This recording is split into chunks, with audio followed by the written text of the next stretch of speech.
Hello everyone, how are you guys doing? Today I have another top 5 video for you guys, and this one is top 5 best gear and gadgets. By gadgets and gear, I mean items that you can use that have special abilities. All of these you can use on foot, some you can use in vehicles, but they are all very helpful in different ways, and a lot of them are really underrated.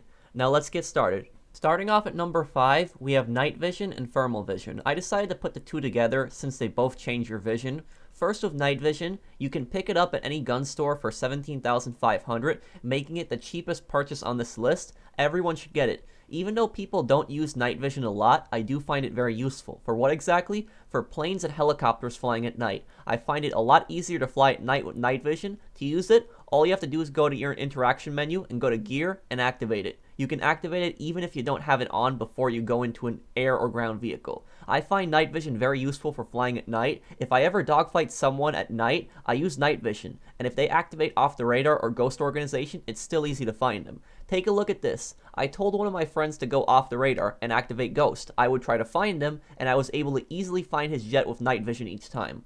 Look at what his jet looks like without night vision, and look at what it looks like with night vision on. It's a lot easier to see it with night vision. This is how I shoot hostile players down at night, and they wonder how I found them. It will also help you with general flying at night, but I like it the most for dogfighting. Thermal vision, you can find in certain helmets at clothing stores. They are at the quad lens helmets. To toggle them on, you need to have the lens down first, same as a helmet, hit right on the D-pad, and then press square on the PS4 or X on the Xbox. I do not think that you can use thermal vision in vehicles, as I have tried to use it in vehicles, but it's very useful for ground engagements, especially where a lot of enemies are in cover. While you can't shoot them through the cover, you can see exactly where they are, so you know what direction you need to shoot in.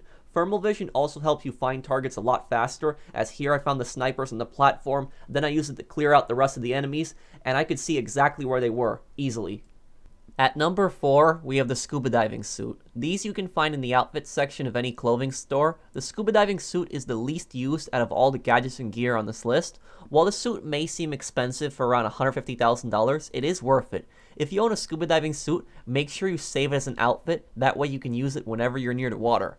What does the scuba diving suit do that's so good? You can breathe underwater forever. You also swim much faster than anyone without one.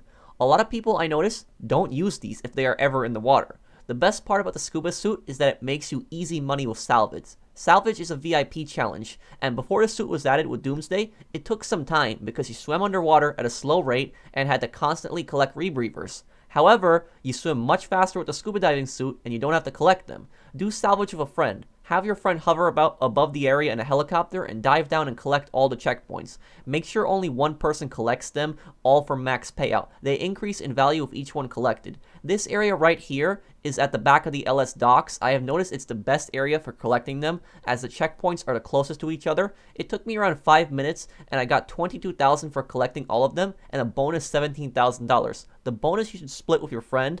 Give them the full bonus, as you already got over $20,000 from picking up the checkpoints. Your friend will also get an extra $2,000 to $3,000 for hovering over the area. On PC, you can still do this trick, but you can't share cash. So what you would need to do is to have one person complete the challenge, collect all the money, and then have the next person do it. This challenge is a 10-minute cooldown, and that way, it's still the same cut, but if you find yourself in the water a lot, you should really get a scuba diving suit. It's one of the best purchases I have made. Do like a headhunter, and then do like a salvage in between if you plan on doing VIP work and VIP challenges. Very simple, just collect the checkpoints, make some money, and if you're ever in the water and you want to swim somewhere really quickly, get the scuba diving suit. I think you'll find it very helpful.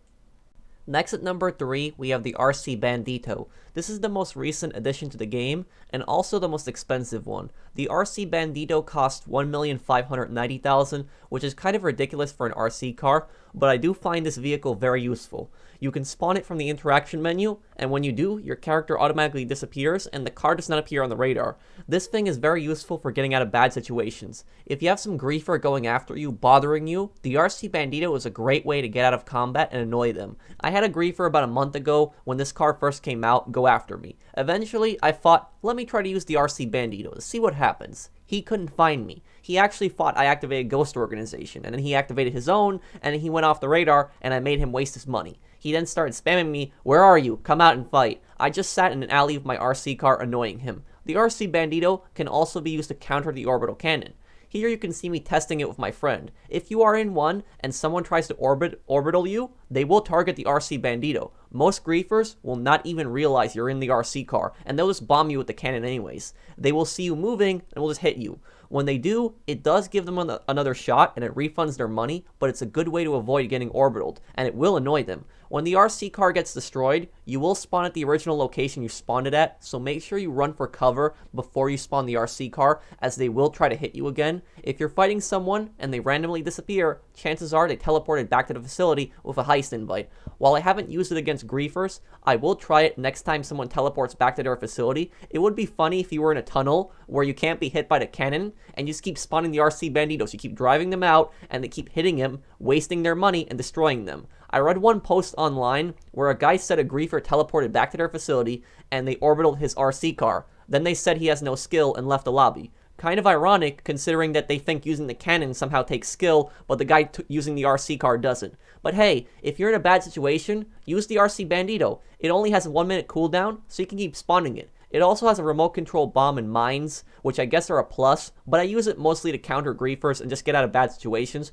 You can also use it to escape from cops, but again, remember, it will spawn you in that same location you spawned in when you get rid of the RC car. Moving on at number 2, we have the Up-n-Atomizer, which costs $399,000 at Ammunition. You could have also got this for free if you played on Christmas. I'm normally not for futuristic vehicles and weapons, but here, I'm fine with this one, because it's a very useful weapon. The Up-n-Atomizer, it's very useful for a variety of reasons. First, it can take out fences that you can't climb easily. You don't have to waste explosives to take out a fence, because the Up-n-Atomizer has unlimited ammo. It has a 2-second cooldown, but you never have to buy ammo for it. It can be good in combat situations against certain AI, such as here, I'm killing a lot of cops just using the weapon. And if you shoot the ground next to enemies, they will actually go flying, you shoot them again, and they're dead. The Up-n-Atomizer, it can be used to stop oppressor Mark IIs. It's difficult to hit someone on it, but if you get used to it, you can time your shots, and if you hit them, they will fall off. Here you can see me hitting my friend, and he falls off the oppressor Mark II, and it's over. The Up-n-Atomizer is also very useful for stopping passive poppers. This is gameplay from one of my streams a few days ago. This griefer was trying to passive pop me, but failed miserably.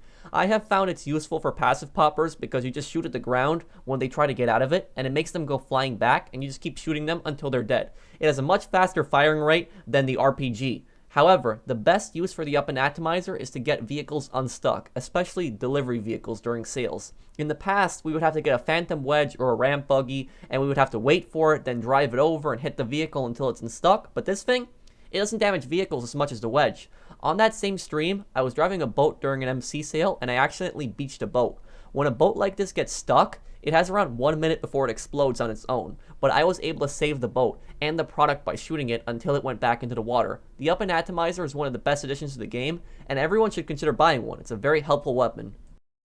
And number 1, the best item on this list is the Explosive Sniper.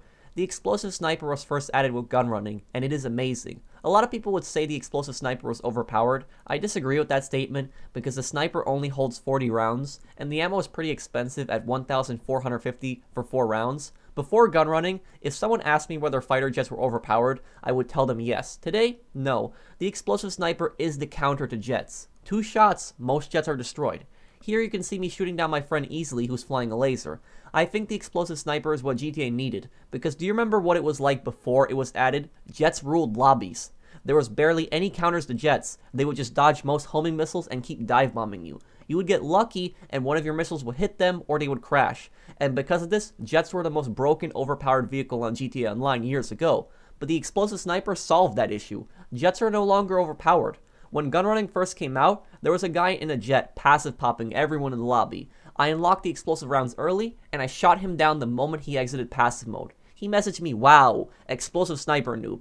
Kind of funny how he thinks passive popping with a jet isn't cheap, but using an Explosive Sniper is somehow. Jet griefers hate this thing. The Explosive Sniper is not just good for countering jets, but it can be used on any mission, or heist, or general free mode. If you equip a thermal scope to it, it's even more effective. You can blow up most vehicles in one shot, killing any enemies in or behind it. On missions like heists, I use the Explosive Sniper to get rid of helicopters, because homing missiles don't always hit helicopters. Oftentimes they dodge it, but they can't dodge an Explosive Sniper. 2 shots and the helicopter's done. The Explosive Sniper will help you in so many different situations, and I love how useful it is. People always talk about what should be added to GTA Online to counter the Oppressor Mark II, and I agree, the Oppressor Mark II is overpowered. They say a new vehicle should be added. I disagree with this, as a new vehicle that can counter the Oppressor Mark II, that vehicle would be even more overpowered. The solution to balancing the Oppressor Mark II is the same solution to balancing jets. Add not a new vehicle, but a new infantry weapon that can stop them. For instance, add a new rocket launcher that has Ruiner missiles. It can only lock onto air vehicles to make it balance, and it has limited ammo, maybe only 3 shots. But those missiles, they would be really accurate, and an Oppressor Mark II wouldn't be able to outrun it or dodge it. If you added a weapon like that, you could balance the Oppressor Mark II without having to add a new overpowered vehicle.